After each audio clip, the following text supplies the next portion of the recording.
So, Sam, with this episode being just me and you, I think we take this time to reflect on things with the podcast here that we do well and things that we do terribly. Yeah. First thing that comes to my mind, things that we do well, I think our short clips do really well. You know, like we've got some pretty viral little videos. We've got over 1 million view video on every platform in the last 30 days. Yeah. Multiple sure. on every platform that we post on. But also, I've gone back looking through at past episodes and seeing like, okay, when I am like thinking of something to say, I constantly will use filler words, and I find myself like swearing just for the sake of filling that space with something to say. You get that 1 second to think. Yeah. You know, like, Bodie is a prime example of that. He'll just ramble on about something that means nothing in the conversation because his brain's just churning. I'm really bad at it, but maybe I've gotten better at like picking what way to like fill that dead space of time. But one thing that just kills me listening to it is I'll ask questions when we have guests on, and I'll just ramble on. Like it'll take me 2 full minutes to ask a question that should have taken 10 seconds. Dude, I completely agree. I had two things for me. One, I was just telling you earlier, I've been saying either brother, dude, or bro way too much. And a lot of that has to do with my alcohol intake. But like that's got to go, dude. I was listening to the last episode and I was like, why do people listen to this shit? Really? Well, I was just criticizing myself as heavily as a person could. But I was like, God damn it, I need to think of something better to say. There was a period of time where I just wouldn't stop and listen through the episodes after they'd come out. I shouldn't say that. I started out listening to all of them. Like I'm going to say up until maybe like episode 50. I was like listening to every single one, trying to kind of analyze what I was doing wrong and then kind of like try to change it. But then there was a point where I'm like, I don't really like listening to this. Like it's weird. I wouldn't consume this if I was a person. And then I'm like, okay, this is just a good sign. We need to like switch something up. Yeah. Because like if it gets to a point where it's like, this is really annoying, then if I wouldn't want to watch it, then we shouldn't put it out. In my mind. And that's the thing too, is I can usually feel as soon as we're done recording, like, oh, that episode sucked. Or I get this rush of adrenaline where I'm like, oh, that was great. I love that. I can't wait for that to come out, right. You know? Right. And like you were saying on the asking a question and you kind of start rambling and what could have taken 10 seconds took a minute.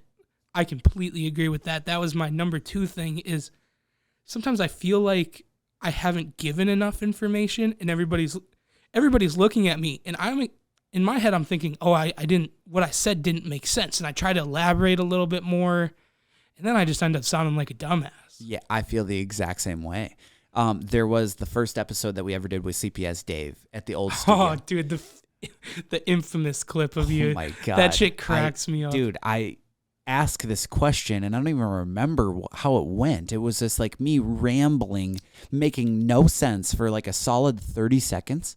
And then I'd be like, Dave, you know what I mean? And then he'd be like, I don't know what you mean. I didn't follow along. And then Tyler was like, yeah, okay, no one cares. Like, just fucking move on. Please cut that in right now. Dude, just thinking of it makes me laugh a little bit. I'm going to have to find it. So when it comes down to it, like that area, that like mid-level content creator that's like just starting to kind of not necessarily take it serious, I think maybe is the wrong word for it, but like for lack of a better term, take it serious to the point of doing it just more so than like for more than just putting a camera at you and posting it. You know what I mean? Does that make sense? Yeah. So no, honestly, it doesn't. I had a really hard time following you on that. But I don't want you to explain it more. Okay. What you did there, I've been there a million times. Luckily, I haven't rambled on that long where it was like super noticeable.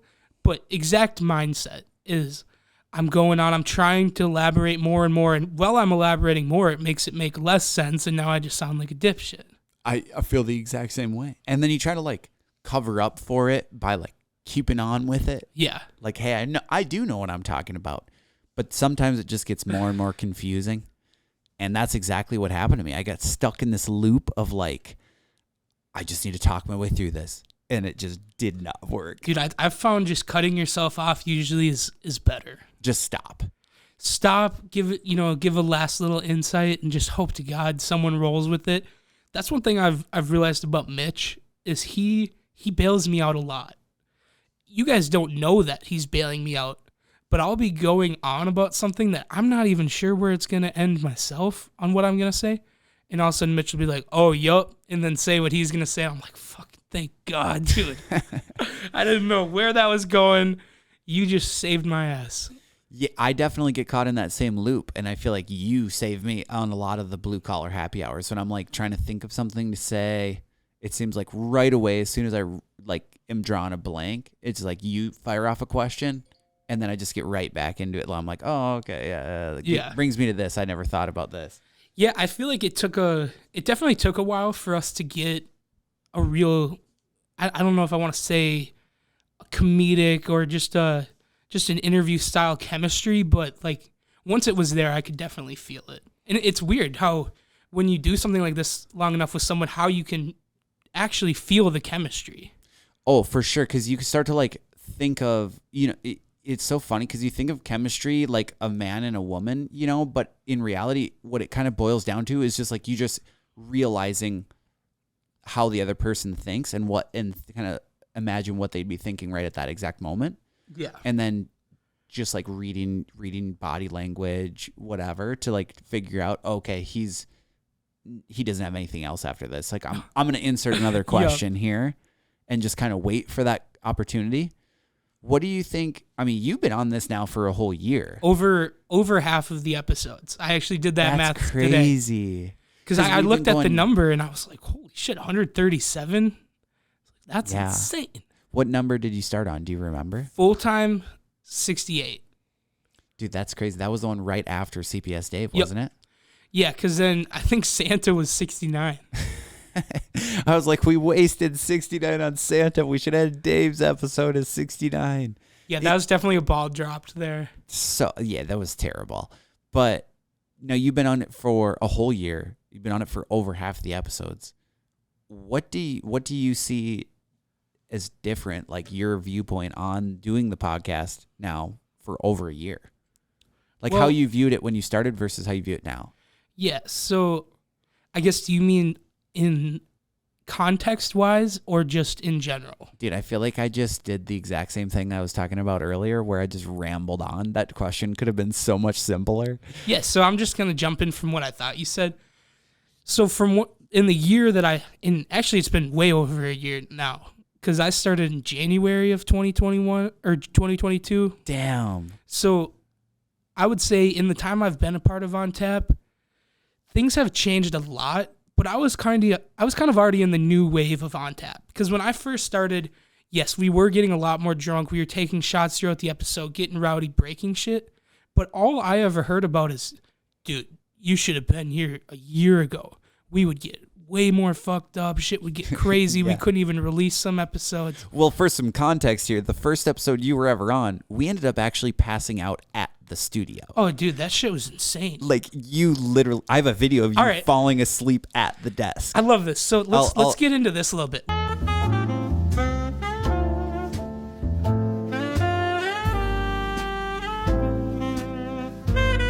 Just for context for the viewers, you and I have known of each other for a really long time. Yeah. Especially like you were always like a cooler older kid to me. How cool. And so I've known of you for a long time. I never really knew you personally. What was your impression of me after that first night? Like, what were you thinking? After the podcast? Because, just for more context, I was acquaintances with these guys. They asked me to come on for an episode because I wanted to start something on my own. You had made that fake documentary about Pine City on TikTok. And I was like, oh, he wants to do content. I was like, yeah, let's do it. We should rip an episode with him. And I just came on and we got just insanely fucked up. I mean, by the end of the episode, I was trashed. Dude, no one was able to drive, so none of us drove. Tyler actually slept upstairs at the studio, no shirt on the floor, no blanket. You slept on the desk, face down. On the desk, face down. My wife and I passed out on the couch that was in the studio right in front of the TV. I remember coming to at like 5 a.m. and being like, oh my God, we're all still here. It was so funny. Insane. And like, just the difference between, dude, think about it. You have a kid now. Yeah. That's a huge game changer. It's a massive game changer. We have a whole new group of people that we record the episodes with. Everything about it has changed. New set from the early days. So new schedules to deal with. You know, like before we used to only exclusively do episodes on Fridays because that's the only day that everyone knew they were going to so then we could free. get super drunk and we could always go to a bar till late after. Like, right. I do love setting that vibe. And I'm sure the people that listen every week, they can tell like, oh, they recorded this one on a Friday. Yeah. But it's not sustainable, man. That was not. No. Like, it is fun. Don't get me wrong. I love getting drunk with the On Tap boys, my dudes. And it's fun as fuck getting drunk on the episode. But that's not me. No. Like, I love drinking, but I'm a one night a weekend kind of guy. If you catch me drinking on the weekdays, something special is going on. Because I don't just let it rip. Or I'm laid off. Then shit gets wild. Well, I was gonna say, I mean, I go in definitely phases, you know, like I'll go like a couple months where I'll rip it up, you know. I'm only ever socially like getting rowdy, you know. Yep. I'm not at my house like crushing a case of beer to myself ever. Never did. I very, very rarely even get drunk with just my wife and I, like when we're just like hanging out at home, whatever. I would say like I count on two hands how many times that's even happened. But I think a big part of it was like we can't continue on to like just keep you know, just getting drunk for the sake of getting drunk. Yeah. And we're going to get old, too. Oh, well, that's exactly it. And I think the older you get, the less acceptable it becomes, you know? Like, when we started this, I was 24 years old. Like, seeing a 24-year-old person, like, getting drunk is a hell of a lot more acceptable than being like, oh, this 35-year-old guy is, like, getting drunk with, like, these other what is guys. This guy fucking shoe nice? You Yeah, know? like what the fuck? And then the whole identity of the podcast, you know, like from the start, I wanted it to be like, I actually wanted to name it Bellied Up. I wanted to name some form of it. Honestly, if Barstool Sports wasn't taken, it would have been the Barstool Podcast. Yeah, you know, like that's always wanted to be like bar themed. It'd be like you're just hanging out at the bar with your buddies, you're listening to a conversation, and you know, always funny shit. That's how I describe it. Because, okay, here's another weird thing we've never really talked about is, you know, people coming up and asking us about the podcast in real life. And it's an awkward situation. Like, especially if someone doesn't know anything about it, they've never seen any clips, anything, but they just heard like, oh, that guy's got a podcast. Yeah. They'll ask me like, oh, what is it about? What do you guys talk about? And that is exactly how I describe it. What I want is for you to tune in and feel like you're just sitting at the bar with your buddies, shooting the shit, making jokes, getting drunk, and having a great time. And I think I try as hard as I can to keep that going. I don't know how you feel about it. I think I take just like a mix of both worlds. Like I try to put myself in the standpoint of like, okay, someone that doesn't necessarily know what the bar life is or like what hanging out at a bar is. So I feel like a lot of people view that experience a lot different than we do. Yep. But look at it from the perspective of people who do enjoy that also, how we know it. And I think for me, I try to make it just like as interesting of conversation as I can. You know, like I know I'm not 100% perfect at that. Yeah. There's definitely times where the conversation is boring as hell. But I think it definitely helps trying to see it from the perspective of like, okay, what would I like to watch? Yep. If I sat down right now and listened to something, what am I going to want to spend my time listening to? And just kind of keeping that value there too. Yeah, I agree. And I think, you know, we get a lot of people commenting like, who the fuck are these guys? Yeah, right. And the thing is, I consider us funny people, but we're not the funniest people out there. I know people firsthand that are 10 times funnier than I am. But we're willing to put it out there. And that's the first step, is just getting your content out there. As long as people like you, you don't have to be the funniest guy. You don't have to be the drunkest guy. You don't have to be the crazy guy. If you put out the content and the people fuck with you and you're just genuine, that's all you need to do. People always think like, oh, I'm not funny enough. Or they think they're too funny. Well, that's a big part of it. I mean, the whole time that we've had the show, I mean, we get the biggest thing is like, you got to have so-and-so on. Or people themselves will reach out and be like, I want to come on. And then there's been some really awkward conversations where like it's people that I know really well.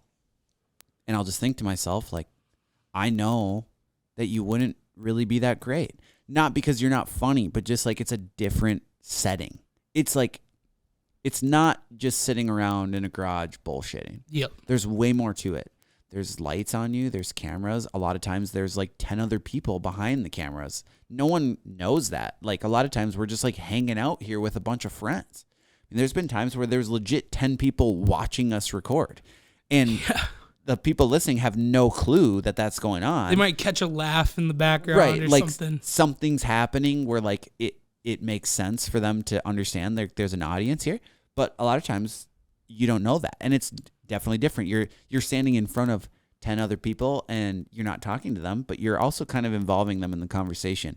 Because like looking at them, just gauge whether or not something's actually funny in a conversation or if they're paying attention or whatever. You know, there's a weird dynamic to the conversation.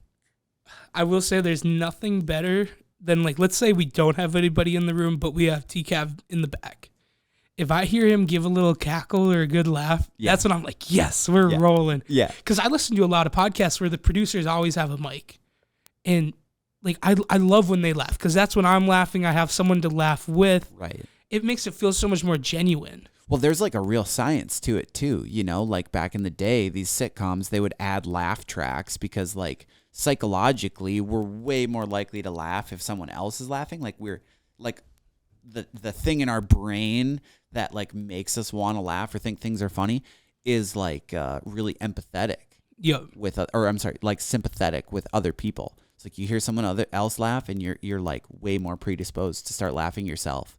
So like that laugh track in the back of the podcast, it definitely makes a difference. You know, when I'm listening to like, I'm trying to think of a good one. Kill Tony would be a good one. Yeah, you know, where for like sure. you hear the crowd start laughing. I'm way more likely to laugh because now I'm thinking like, oh, there's people watching this, and like, think of how funny this guy looks on stage doing this. Yeah, or like how awkward this would be.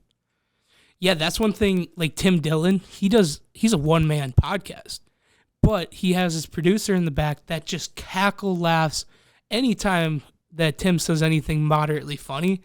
And some people might be like, oh, that's so annoying. No, dude, I'm there with him. I love that shit.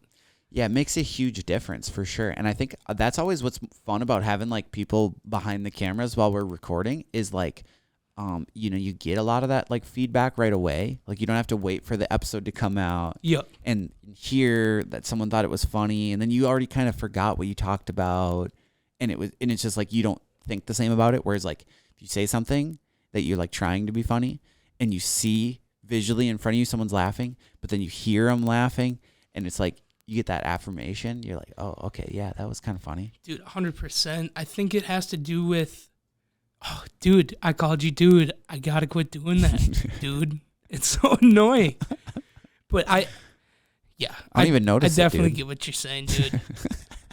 Seriously, though, I got to stop. It drives me insane.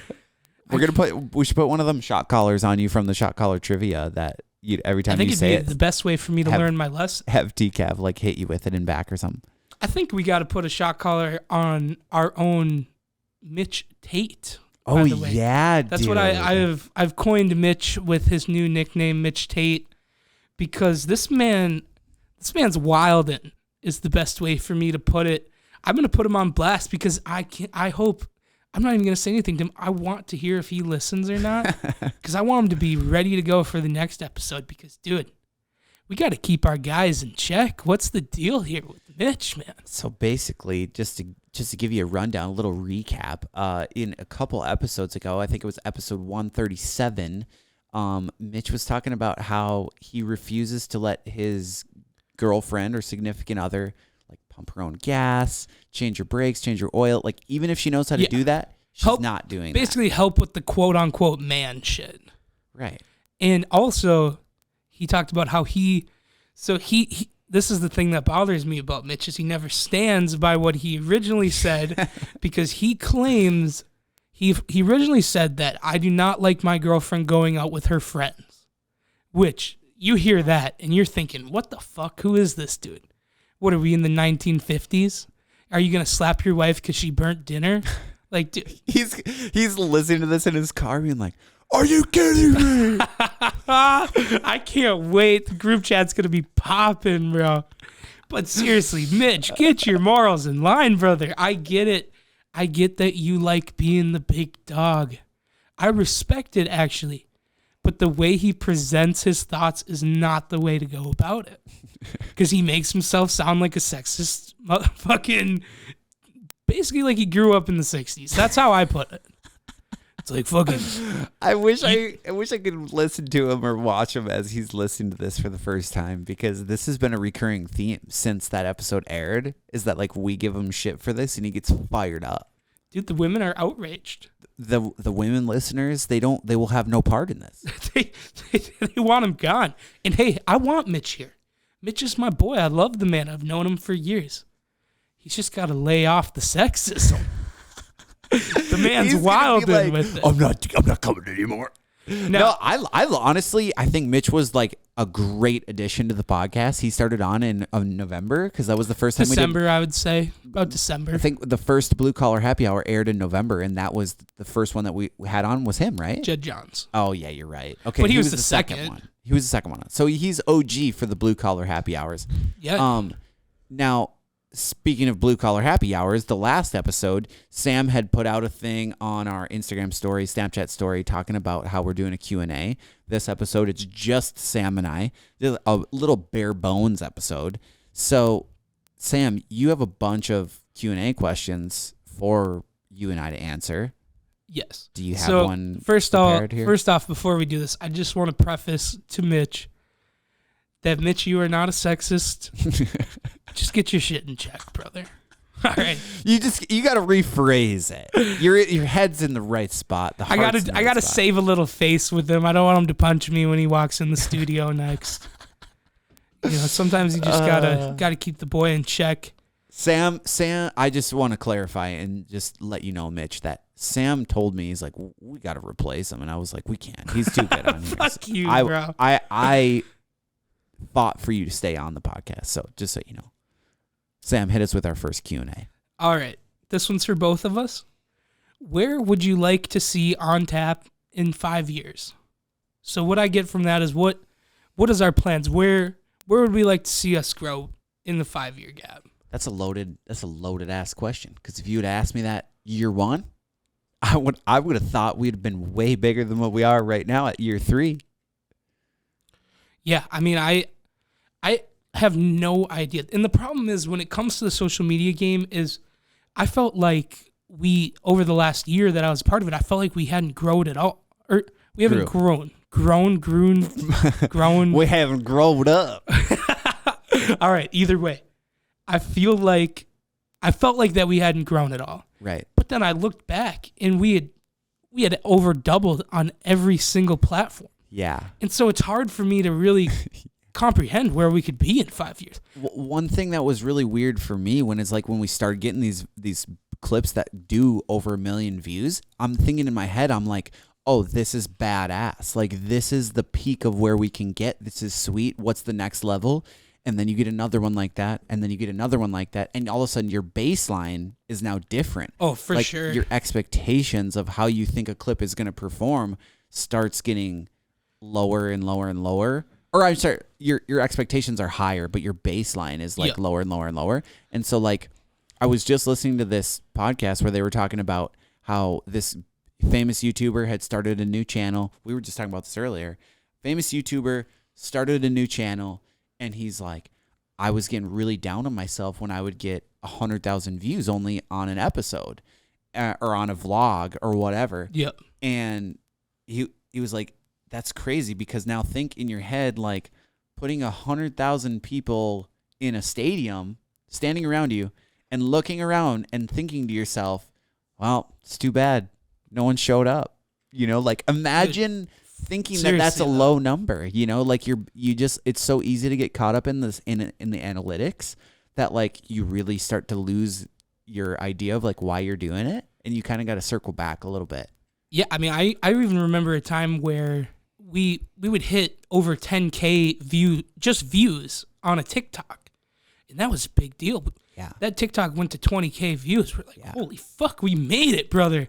Now my standards are so fucked up. If it doesn't hit 500K, I could care less. I won't even look at it. I feel the exact same way. I mean, like if it doesn't have a potential of getting 1 million views, that clip within the first day, it's a flop in my head. Yep. And that's so crazy because like in the beginning, there was a time where Tyler and I would call each other every single day and be like, dude, we just went 4 days in a row without getting 0 downloads in a day. And like that was our goal, was to have days where there wasn't a 0 on the downloads. And now a release day goes by where we don't get 600, 700, 800 downloads, and I'm like, oh, okay, It's like 1,000 would sucks. be cool. Why did the episode perform shitty? Now it's like it's what we would get now in a day is what we would get over 2 months, over multiple 2 months, months, dude. Yeah. Yeah, it's crazy. I guess to answer the question, I feel like in 5 years, and this could come off very douchey of me.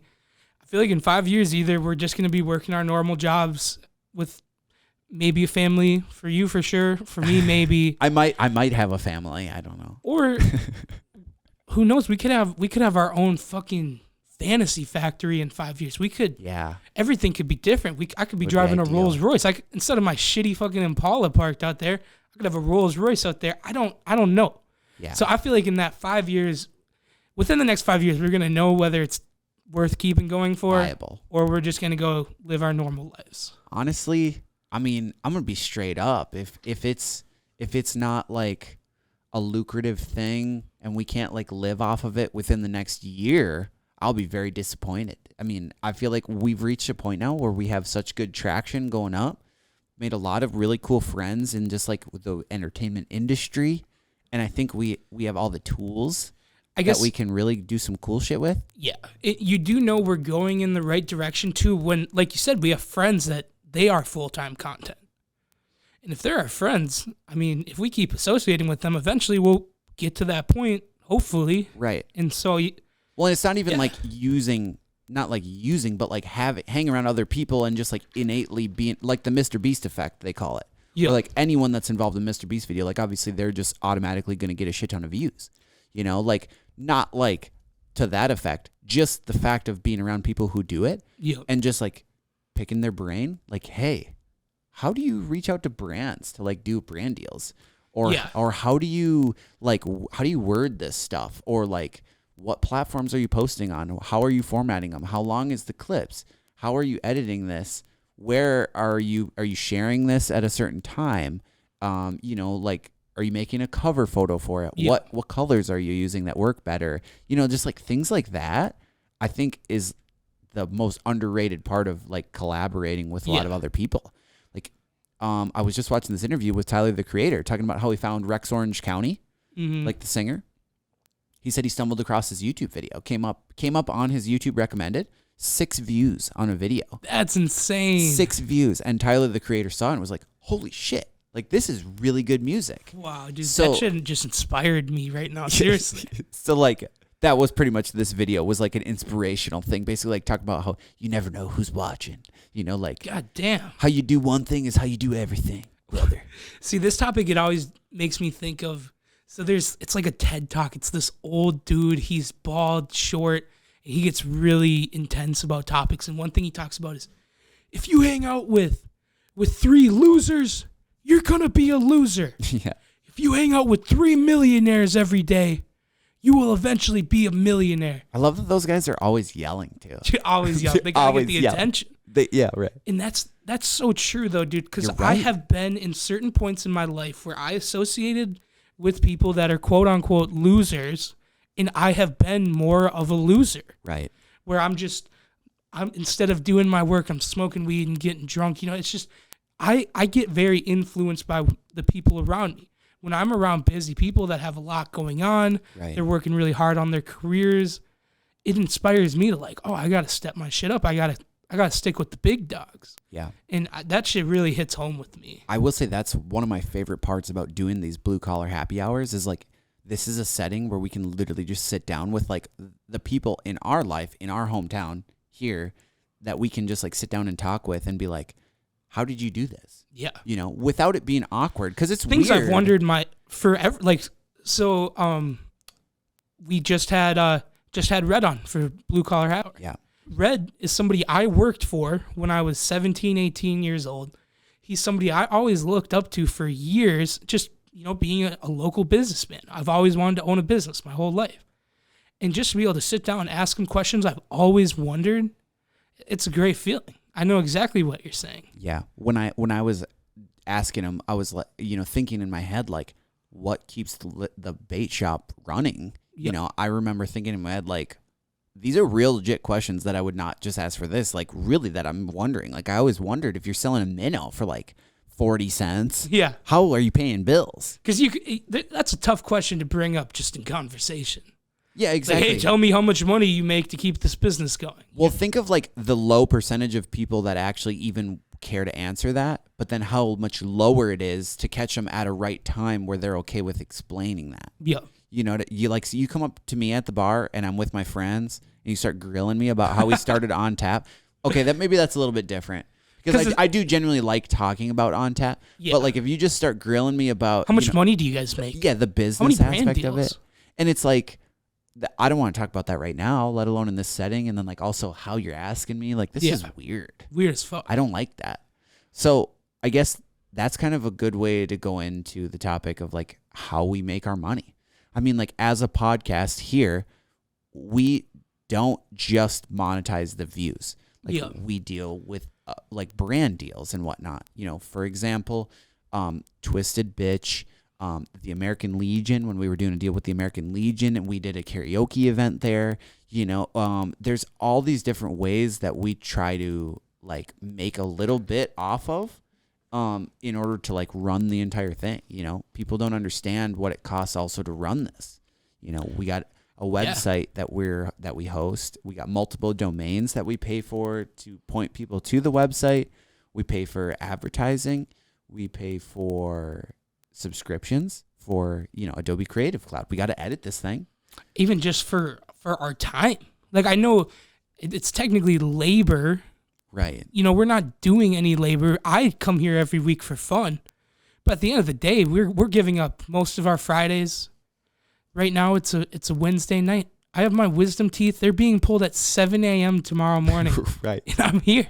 Like you got to make it in, Yeah, that's a good point. That's definitely one thing that has really changed throughout the years of doing this is like not just the willingness to do it, but changing the viewpoint on this of it's a fun little treat that I get to do once a week, because if there's no aspect of it that's serious, that's not sustainable. You know, that's the biggest reason why people stop doing, podcasts of content of any sort. Is as soon as it gets inconvenient, it's like, oh, fuck this. Why do I even do this? And there's been so many times. I mean, we've missed, I'm gonna say it's definitely less than 10, but there's been times where we've missed a big chunk of episodes because like no one wants to do one. Well, we probably missed 5 or 6 of those just in a 3-month span this fall. It goes in a huge block for sure. Because, just for our audience, just to give a little context, like we all work full-time jobs.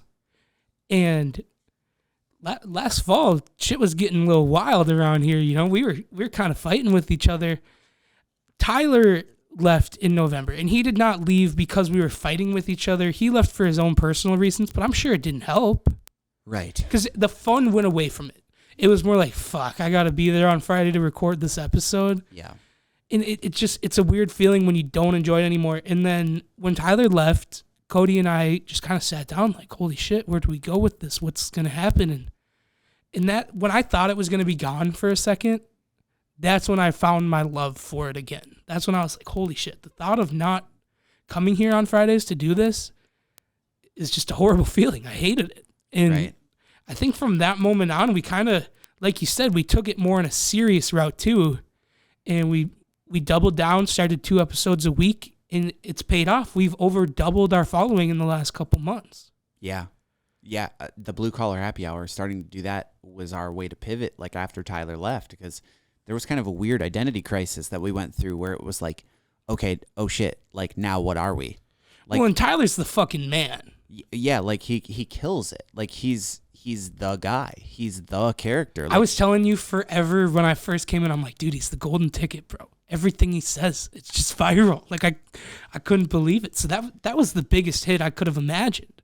I mean, besides losing you, our editor, our man in command, the dude that keeps it all together. But when it comes to content-wise, Tyler was the face of the franchise. He was our starting quarterback. He was the dude. That's what people thought of. They thought of his mullet. They thought of him. He's just a big dude that can put down some beers, you know. And I think, you know, part of him not wanting to do it anymore was like he didn't want to feel pressured to just keep drinking, keep being the drinking guy, you know. Well, dude, and he had it worse than anybody. Just from going out all together, like people would always like, oh, I know you'll have a shot. You fucking love slamming them. In real, like I know this man very well. Yeah, he does enjoy drinking, but we're not the beer guzzling motherfuckers that you think we are, you know? Right. Or at least some people think. Right. And Tyler really did not like that identity issue because he also felt the pressure to always be on. Right.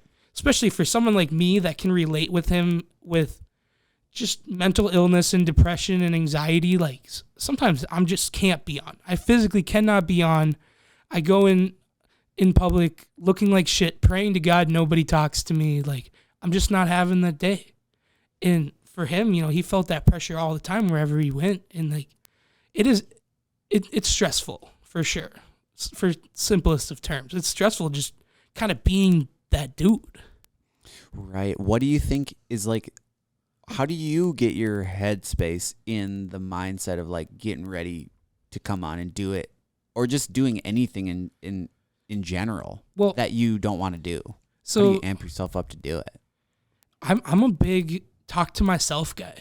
Like not out loud, but internally. I will have full conversations with myself of like, you need to fucking figure your shit out. Man the fuck up. Like, so this is more of an example of just when I need to get myself to do something I don't want to do or I'm scared to do. Like just fucking rip it. I'm good at reflecting how I feel about certain things. Like, I'm an overthinker. I work things up as bad as you could work it up, and then I'm always sitting there after the situation thinking, oh, that was nothing. I don't know why I was all freaked out for weeks for that. Yep. I do the same thing. And so for those situations, I just have to have a talk with myself. Like, come on, dude. You're not going to regret it. We've been through this before. You know, me and my mind. Like, we've been through this. Just get through it. You won't regret it. And you know, for me, just simply hashing it out with myself, weird enough, works. But when it comes to getting ready for the podcast, for the longest time, I would be really nervous and I would try to just get drunk as fuck as quick as I could. So when we sat down, I was ready to roll. And I thought I couldn't be funny unless I was drunk. Right. Now I just do so much to try to prep for the episode that I'm ready before we even get there. Yeah, sometimes if we don't have anything ready to go, I'm sitting here, I'm nervous about what we're going to talk about, but I'm never nervous like, oh, we're recording or like the cameras are on. Like I'm well past that. I mean, what do you do? Because I feel like sometimes you walk in like a goddamn zombie, just like, all right, let's do this and get out just from a busy ass day. Like, how do you get yourself to rip? I don't really know. Honestly, I just kind of like sit down and I think in my head like, okay, again, if I'm going to be listening to this, what would I want to hear? And I want to hear someone be mopey on here. I want to, you know, you don't have to laugh to be entertained. Yep. You know, like that's my quote, bro. I said really? That to you, dude. Really? Yeah. When we first started the Blue Collars, you're like, I don't know what I think of these. And I was like, here's the deal, dude. Just because people aren't laughing doesn't mean it's not entertaining. Right. And I truly believe that. Oh, yeah, I do remember. It was hard for me at first because I did feel that same way. Yeah. Because I've always been a laugh guy. I've always looked for that laugh wherever I could find it. There is always, like with the podcast being around for 3 years now too, there was a point where it was like, okay, we want this to be funny, but sometimes if everyone there doesn't want to be there, it's not going to be funny. Yeah. And if your only pivot is to like other things that you think are funny, they're not going to be funny, you know? So you have to figure out ways to make it more entertaining without trying to be funny. Yeah. And like saying something for the sake of the laugh rather than saying something for the sake of the conversation. You know? Yeah. Does that make sense? Dude, there's been multiple times where I had a joke ready, but it would have blown up the whole conversation. It would have ruined everything we had going. And sometimes it's hard. You just got to let a joke go. Keep the conversation going. I find I've gotten a lot better at it, but I've found it really hard when people are talking and then like interrupt the conversation with another question that talks about what they just said without letting them continue on to the conversation, and then it just ends up going on somewhat weird path. Well, I feel like that takes reps too. I feel like that's just something, we're going to get better at as it goes. And the fact that you even realize that is growth. If you didn't catch on to that, how are you ever going to get better at it? Right. There is a fine line though between like overanalyzing everything, and I know I'm terrible with it because I can pick through an entire episode and be like, "Oh, dude, did you? I was like a centimeter too far away from the microphone. My voice sounds like shit, whatever." And you'll look at it and be like, "This thing sounds just fine." Yeah, or you'll say something that you're like, "God, I sounded so dumb." I'm like, "Dude, I thought that was fucking hilarious." Like, what are you talking about? I'm super self-critical about it, like way over the top. Well, hey, I mean, just to keep the Q&A going, let's hit another question. I actually have one specifically for you. Oh, really? How do you know when it's the right time to ask a girl to marry you? Damn. I've been with this girl for about 3 years, and I've been debating on it. I don't want to jump the gun. Any advice would be very appreciated. Well, let me ask you another question. Let me follow up your question with another question. Did you test drive the car before you bought it? True enough. You got to make sure you're comfortable. Marriage, that's kind of a big deal. Like in my mind, I'm not going to I'm not going to say never, I guess, but if Taylor and I ever got a divorce, I am under the impression I would never get married again. Dude, you think you're the first guy to ever say that? I hate the idea. I'm never getting married again. I know, and that's why I'm saying that like so hesitantly, but I think in my head, like I'm going to do it once and that's it. So if it doesn't work, like something really, really messed up had to have happened. Yeah. Because like I'm in it. And that's what took me so long. Taylor and I were together for I think 7 years before I even proposed. 6 years or 7 years. So do you feel like, as someone that's, I'm not the one to speak on this topic by any means, but I feel like personally it's more of you're just going to feel it. If you're debating it, then it's not the right time. You're going to know. I don't know, because that part of me, I would have just debated it forever had I not done it. Like, should I not? Obviously there's a lot of weird pressure from everyone else too, like especially grandparents that are like real old school. They want the grandkids. Yeah, like when are you guys getting hitched? Like when can we expect the marriage? When can we expect the baby? You guys been together a long time, haven't even had sex yet. That's crazy. Yeah, it's so funny when my sister was gonna live with me when she was in high school, and my mom had moved down to Florida, and Taylor and I were living in North Dakota. And my sister came to live with me, and my grandma, I was living in a 2-bedroom apartment. My grandma was like, "Where's Taylor going to sleep?" Oh my God, dude. And I had to have the conversation with her. I'm like, "Grandma, we share a room, and she was like, we have separate beds. Oh, okay. Like she had no idea.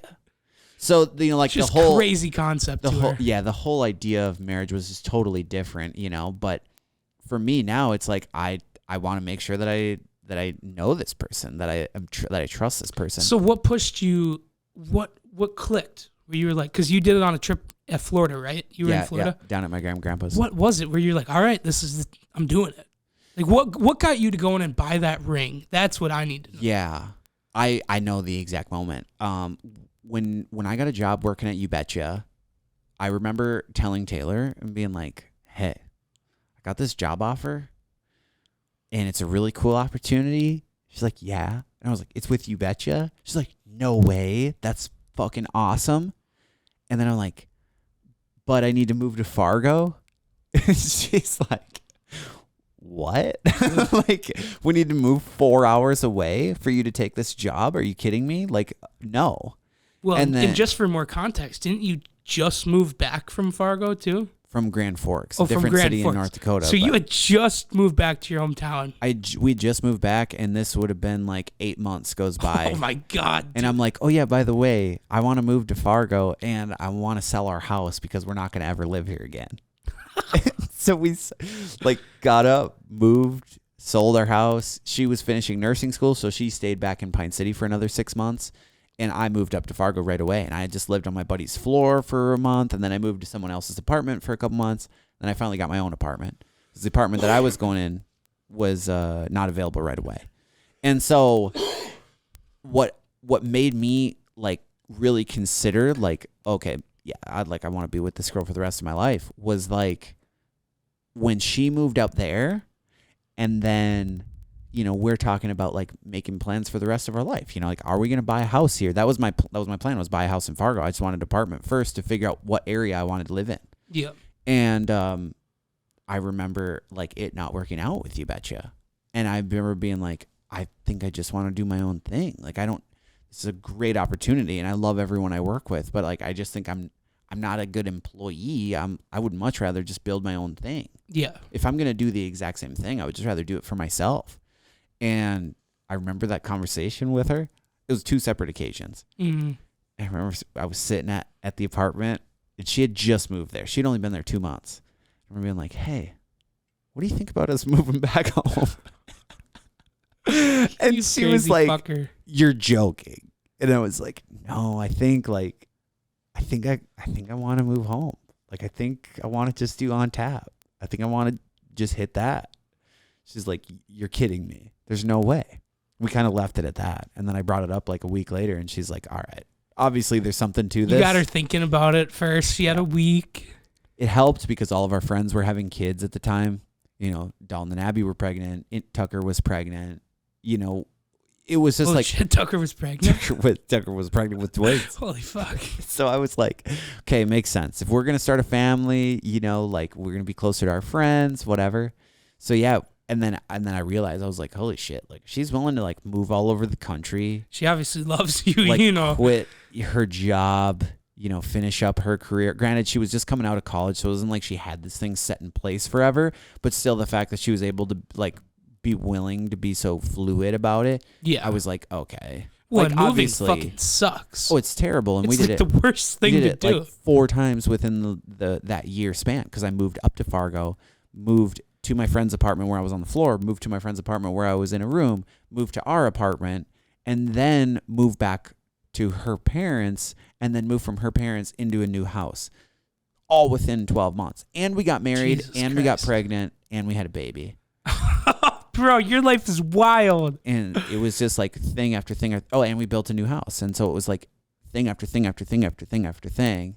And it just like grind. And then podcast and working at, the bar with my dad and all your freelance work. All my freelance work. It's a grind. Okay, so in a roundabout way, for an hour-long response to when do you know to propose, I would say that at that point, I was like, she's with it. Yep. She's with it. Obviously, she's in it for the long haul. I probably would be very hesitant to move anywhere for someone else's career. So, like, that deserves something. 100%. I think that really tells you that this person is committed to you. Right. You have someone that will allow you to follow your dreams. Right. Also, I will add too, like, there was a lot of pressure from her as well. Like, she really wanted to get married. Really from like year 2. Yeah. So it had been like 5 solid years of her being like, can we get married? Like I want to be with you the rest of my life. Can we get married? And I'm being like, I don't really know. Yeah. But then it's an awkward conversation because it's like, okay, so for this guy, how would you feel? Did you guys have marriage talks before you got married? Like, hey, you already knew she would say yes, right? Like, it was pretty. Oh yeah, I mean 100. Yeah, it wasn't a question of if it was a thing. So I think that's big key too. Is like obviously make sure the other person is okay with this it. Guy, he's worried about jumping the gun. They've been together for 3 years. I feel like at that point, maybe have a conversation. If you're worried about jumping the gun, have a conversation, give it a little bit of time, and then plan your proposal. Right. But yeah, I think, from what you said, put together, you just kind of know if this is the girl, you'll see it. And sometimes you got to let it rip. Absolutely. Have you ever heard of the rule of 7? Like the rule of 7 years in a relationship? There's like this rule of 7, they call it, that so like 50% of marriages fail, and 50% of the marriages that don't fail right away fail at the 7-year mark or whatever it is. And they say 7 years is like a peak and valley of a relationship, and a lot of people get divorced like right at that 7-year mark. Like it's kind of a cursed year a little bit. I have heard that now that you're elaborating on it. And I think if you can realize, like, okay, we've been through a few peaks and valleys, and we, there's been some dark times, there's been some good times, and like how you deal with the bad times is, I guess, is what helps create the good times. And making sure that the other person also wants to get married, because like, look at how devastating that you see these videos of dudes like putting it all out there, be like, will you marry me? And he's like, I don't know. Dude, even a simple, like I remember in high school, promposals, guys would ask girls. Oh, I forgot about that. Didn't want to go with them. Dude, that shit was heartbreaking. I always, whether it was the guy or the girl asking, because a lot of times it was actually the girl getting turned down. Or worst case scenario, devastating, dude. You get into a marriage as the girl, like now basically being pressured because you don't want to be the one to say no, and then you end up living out life miserable. Yep. Like you can't do that either. Dude, one of the worst I ever saw, and I still feel bad for this girl. I still think about the situation. She was very nice. And the best player on the basketball team at the time was very nice to her. And they maybe formed a friendship. She considered it maybe a little more. She got this male's attention. He was being nice to her. She decides to ask him to prom. And like publicly? Publicly. So we're all sitting in Spanish class. She walks in, multiple people with her, holding a sign. She's got like a thing of cupcakes or cookies or something. Huge thing. Dude, this stone-hearted motherfucker shoots her down right there in front of the entire class. I have never seen a person more defeated. I've never felt worse for a person in a single moment than that very moment. It was horrible. But hey, sometimes maybe it's good to clear it. Maybe ask someone's friend, if it's a promposal, like, hey, you think they'd say yes? Because holy fuck, that devastation will kill a motherfucker. I bet this girl has never forgot about that moment. I haven't. I'll remember that shit forever. That's a life-changing trauma as a kid. Like, that sucks. And like, I just, as someone that definitely didn't get a lot of female attention, if I had a girl being nice to me, I totally would have thought like, oh, she's into it. She wants some of this. She's down. So I can tell how this girl, like, this guy's super nice to her. She's like, oh, he would be such a good prom date. Yeah. See, I was on the exact opposite spectrum of that. I always, as like a really anxious teenager, I always assumed the worst of everyone's opinion of me. I always thought like, oh, this girl's giving me some attention. Like, it's pity.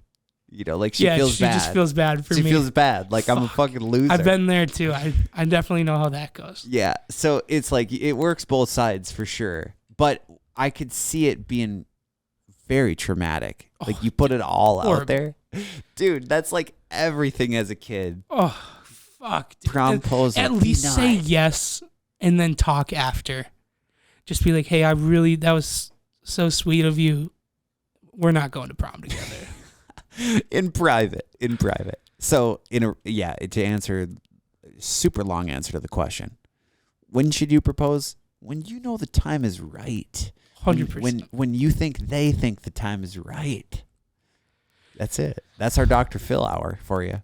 So here's our last question. Figure we can wrap it on this. I wish we could get to more questions, but there will be another time. This one's for both of us. I, 21-year-old female, grew up. I can't even get through this, bro.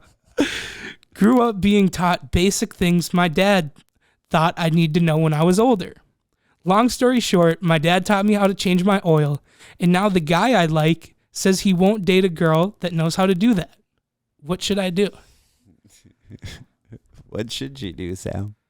So just give some context. You said a couple episodes ago. Somebody said. I have said in the past, I have a very strict rule of dating a girl that knows how to change her own oil, brake pads, basically anything that has to do with the car. I'm fucking out, brother. I ain't dating no dude. I ain't about that. Fucking motherfucker, dude. I don't know how to do a lot of shit. I know the simple things. And if my woman knows how to do that, it takes that away from me, bro. Sometimes I need things to feel manly. That is a good point. But hey, advice for this girl. Yeah, I'd say either forget how to change oil or find a new fucking guy. I don't fucking know what to tell you. Forget it. Erase it from your brain. God damn. I mean, shit. If you got a guy like Mitch around, you'll never have to change your oil for the rest of your life. You won't even have to stand out there and help. Mitch is in his car still listening. He's just like, these motherfuckers, they keep bringing it up. Oh, fuck. I would say, oh gosh, that's a tough question for me to answer because I've never been on either end of that spectrum. Yeah, I would say in the future, just lie. Maybe just never admit that you know how to change your oil. That might work better. In the future. Yeah, I would say it's probably just a lost cause at this point. Yeah. If they've drawn a line in the sand, right? Yeah, I don't know. Maybe there will be a couple ways to redeem oneself. I don't know what kind of dude she's dealing with. Prove to him that you're different. Yeah. Blow his phone up. No. Don't. Blow his phone up. Message him every couple hours. That fucking almost gave double me. Text him if you see his read receipts are on Don't and it says red. Then send him another message in a row, please God. Call if he doesn't answer the first 6 times. Call him a 7th. So I think that's the only way to know. So this said girl, I don't know her. It's all anonymous. She actually may have left a couple of voicemails on this said guy's phone, right? And let's just pretend I'm that guy for a moment. I told her, I said, I'm gonna play those voicemails in the phone on the podcast. No way. She said, please do it. I was like, no, I'm obviously kidding. She's like, no, I want the shout out. But so here we're gonna end it with playing. Really, we're gonna end on a positive note here. We're gonna end it with the cringy voicemail I received last night. Ouch. There's a few good ones. This is your public denial for her promposal. Oh, dude, I'm trying to be funny. Please don't take this personally. Just kidding. All right, we're gonna end with this. Fuck. Where the fuck? Where do voicemails play, dog? Hit the speaker icon to put it on. There you go. Okay. Mr. Christ. Technology. I swear you do not mean to fucking wait to go to voicemail so I can leave you angry fucking voicemails because, you're a bitch. Answer the phone. So I received 6 of those last night, so... That was not near as bad as the one that you showed me. Dude, I couldn't do her that dirty, bro. There's a couple much worse. But hey, said girl, if this guy doesn't like girls that change their oil, maybe don't change your oil. Forget. Or forget. But, we always like to go out on a positive note. So, Kody? Boys, I think the last thing that I want to leave you here with is just that we get a lot of people asking us, how can we support? What can we do? What makes the most impact? And I think just honestly, even if you don't have any money to spend on the merch, obviously that's the biggest way, that directly, gives us a way to run the podcast. Even if you can't do that, just subscribe, just comment and just like on the random episodes. And that helps so much. And we see that every single day. We read through every single one and we respond to most of them that are worth responding to. I love the comments. I watch that shit like a hawk, especially on the YouTube. So let us know what's up. Also, tune in this Thursday. We've got a 420 special with CPS Dave and DPK. Can't miss it. Absolute banger. Absolute banger. I'm so excited for that. It's gonna be a damn good time. Well, Sam, first episode that there was ever less than 3 people on here. Cheers, and brother. more than one. Cheers.